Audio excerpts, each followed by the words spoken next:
So I just got back from watching the Infinity Castle movie, part one of the Demon Slayer trilogy of movies that's going to be coming out these next few years. So I figured I'm going to make a video about them and talk about it. So let's get straight into the video because I don't want to waste your time and I got to do something. I got to do something after this. So let's just jump straight in. So the first thing I want to bring up is what many people consider the most essential part of Demon Slayer animation. The animation did not disappoint. If anything, I think it's probably some of the best animation it has ever looked in a long time. Like, I feel like the animation, I mean, it's been really good, but I feel I just think nothing compared to Entertainment District. So this showed up, and the animation was absolutely fire. The animation was beautiful, looked like Ufotable, and it was absolutely incredible. Also, another thing, I did watch this movie in dub because we didn't go see the sub version, which is in theaters at my place, but, you know, they just didn't, I guess I couldn't watch dub because my friend wanted to watch dub, and he was the one that made this whole thing possible, so I'm not going to complain. So, yeah, I think the animation was top tier, and leading into that, we had the fight scenes. The big three fights in this movie were Shinobu versus Doma, Zenitsu versus, what is his name? I don't know his name, but the freaking other demon, the upper six, or upper five. What the freak? Anyways, and then of course you got Tanjiro and Giyu versus Akaza. Now let's get my absolute least favorite of the three, Shinobu versus Doma, out of the way. This fight was really freaking good, really emotional, really enjoyed it. However, I think in terms of the fight scene, I definitely prefer the other two. This one was just like, Shinobu kind of spammed a lot of moves, and it was just like not enjoyable for me.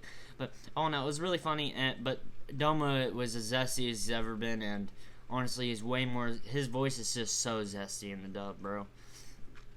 Then you got, yeah, spoilers for now, because I'm going to be spoiling the absolute crap out of this.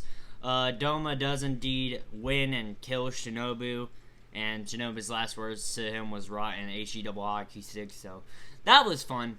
The next fight, which I thought was gonna be my favorite, was Zenitsu versus the Electric Guy. This basically is the culmination of all of Zenitsu's fight scenes, and it is absolutely beautiful. Seeing Zenitsu fight the person who was the reason why his Grants died, it was so goated, and Zenitsu whipping out the thunder-breathing 7th form, freaking peak, bro.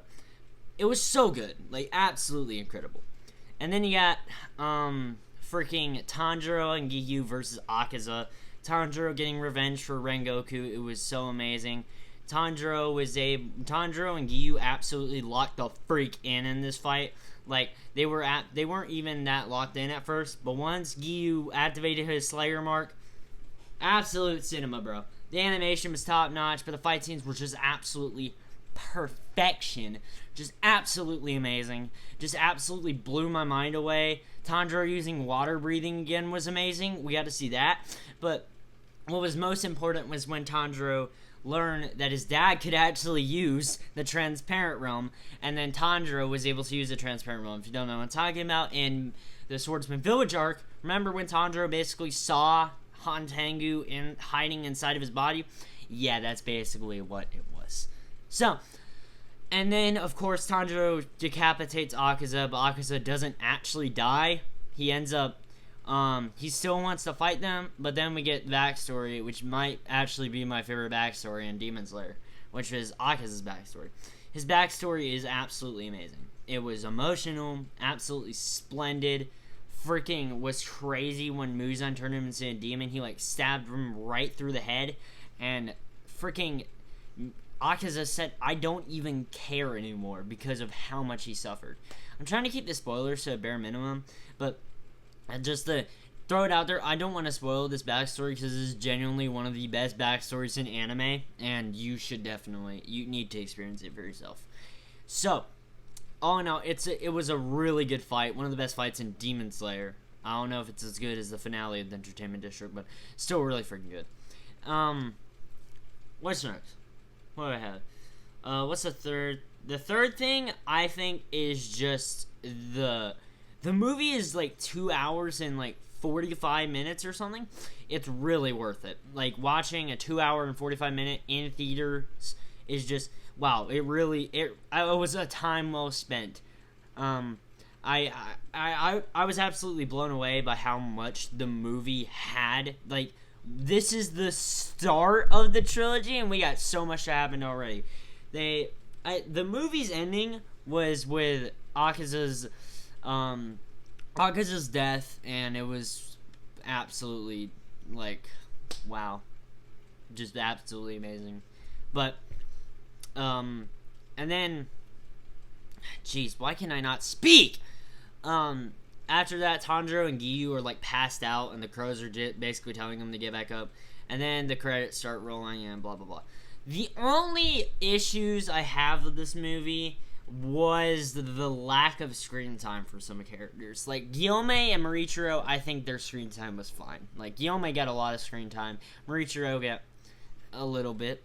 But, like, freaking Sanemi and Mitsuri and Kanao and Genyu and Obanai, just all of those characters got literally no screen time in the entire movie. Or they got some.